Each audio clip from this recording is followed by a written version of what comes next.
വചനവരങ്ങളിൽ പെടുന്ന പ്രവചനവരത്തെക്കുറിച്ച് നമുക്കൊന്ന് ധ്യാനിക്കാം.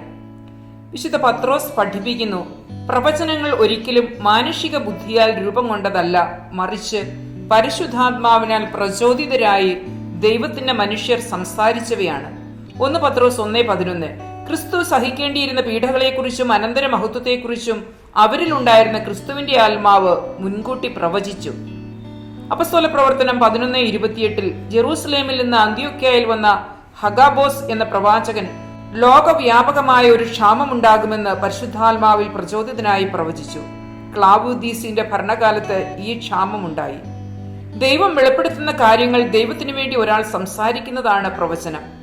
അന്ത്യോക്യയിലെ സഭയിൽ പ്രവാചകന്മാരും പ്രബോധകന്മാരും ഉണ്ടായിരുന്നു. അവർ ഉപവസിച്ചും പ്രാർത്ഥിച്ചും കഴിയുമ്പോൾ പരിശുദ്ധാത്മാവ് അവരോട് പറഞ്ഞു, ബാർണബാസിനെയും സാവൂളിനെയും ഞാൻ വിളിച്ചിരിക്കുന്ന ജോലിക്കായി മാറ്റി നിർത്തുക. പ്രാർത്ഥനാ ഗ്രൂപ്പുകളിൽ പ്രവചനങ്ങൾ ഉണ്ടാകാം. പ്രവചിക്കുന്നവൻ മനുഷ്യരോട് സംസാരിക്കുന്നു. പ്രവചിക്കുന്നവൻ സഭയ്ക്ക് അഭിവൃദ്ധി വരുത്തുന്നു.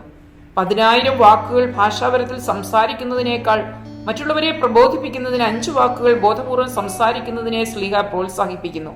എന്നാൽ പ്രവചനപരത്തിനായി തീഷ്ണതയോടെയും തീവ്രതയോടെയും ആഗ്രഹിക്കണമെന്നും ശ്ലീഹ ഉദ്ബോധിപ്പിക്കുന്നുണ്ട്.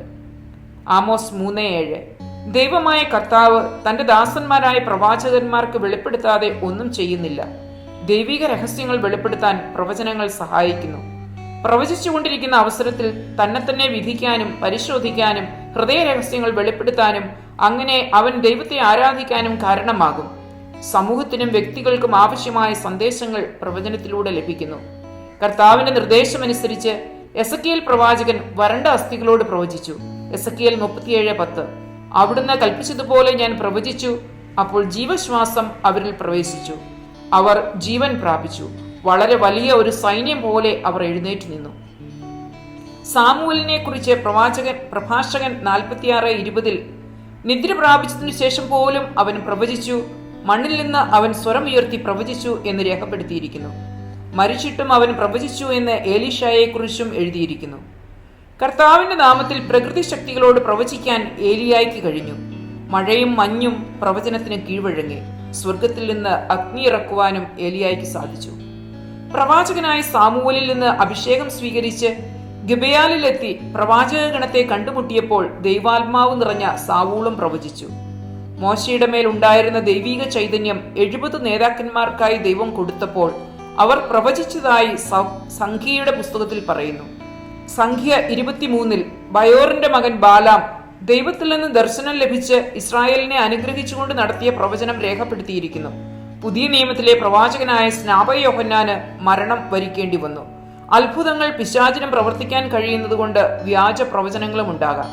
മനുഷ്യ ആത്മാവും പിശാചും പരിശുദ്ധാത്മാവും പ്രവചനങ്ങൾ നൽകും എന്നതിനാൽ പ്രവചനങ്ങൾ വിവേചിച്ചറിയണം.